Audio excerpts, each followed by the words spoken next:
Hi, hello and namaskaram. Welcome to Fine Dining Indian, and this is Bobby Geetha. So you can watch the recipe and make an amazing tapioca poppadom. So this tapioca poppadom we turn to a masala poppadom, masala with onion, tomato, green chilli, chaat masala, a bit of coriander. Throw it on the top of the amazing crispy tapioca poppadom. But in India we used to make it years back. So this is a household recipe we following and we bringing it back into an amazing restaurant style dish. Okay, in this video we showing to make a tapioca poppadom. So tapioca, it's a cassava granules, or cassava or sago we call in India. Water, and if I need it I can add a bit more. It should be fully cooked and it gets into a very thick consistency. I'm putting cumin, it's around 2 grams.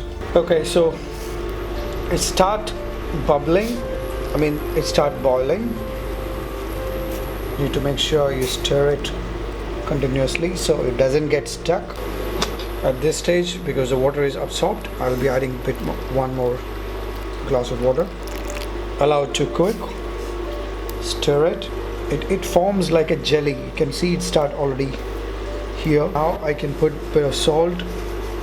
I'll be adding chaat masala after frying, so I don't want it too much salty, but it's good to have a salt while we cooking it. Now it's cooked. This is what I want the texture to be, jelly like form, and you can still see the granules there. It's cooked, but it's not fully mashed also. See that one? I need that bubbles kind of the granules. I'm going to spread it on a butter paper and dry. If you have a silicone pads, you can use that. I don't want it too thin also because it'll break and it'll be difficult to handle once it's dry, and not too thick also. That means if it's too thick, it doesn't fry properly, it doesn't get crispy. If you have a dehydrator, you can dehydrate it. If you are doing an oven, you can do it in the oven.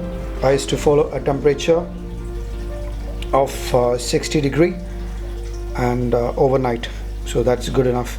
And if you do it at home, either you can leave it outside for the sunlight or leave it in a hot area or hot surface in your kitchen. So now this is completely dried up. You can hear the sound. It's almost like a plastic, and it's kind of transparent too. You can break and then make into small pieces. So the oil is above 180, 190, let's say. Now just try the piece.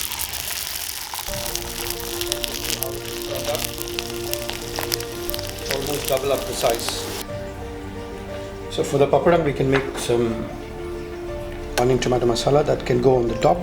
So we can call it a masala tapioca poppadom. So chop onion, chop tomato, green chilli chopped, coriander leaf.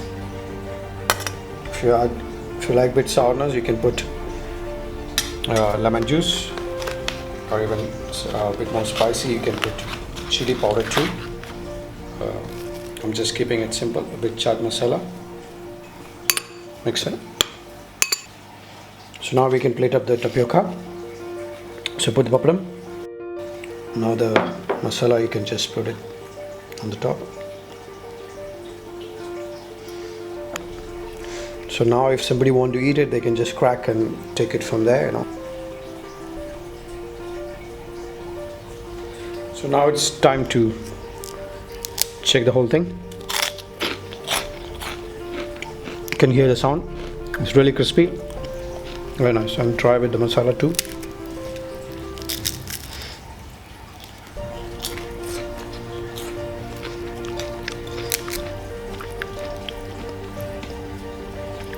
Light sourness from chaat masala, a bit of chili, spiciness, tomato, onion. It's a good combo. Something to start with in your meal, in a restaurant like an amuse-bouche or pre-starter. Very nice one. Even though it's fried in oil, well, you can't see any oil absorbed here because it's fried in the right temperature. That's the main reason when you fry it properly in a good temperature, it doesn't absorb that much oil.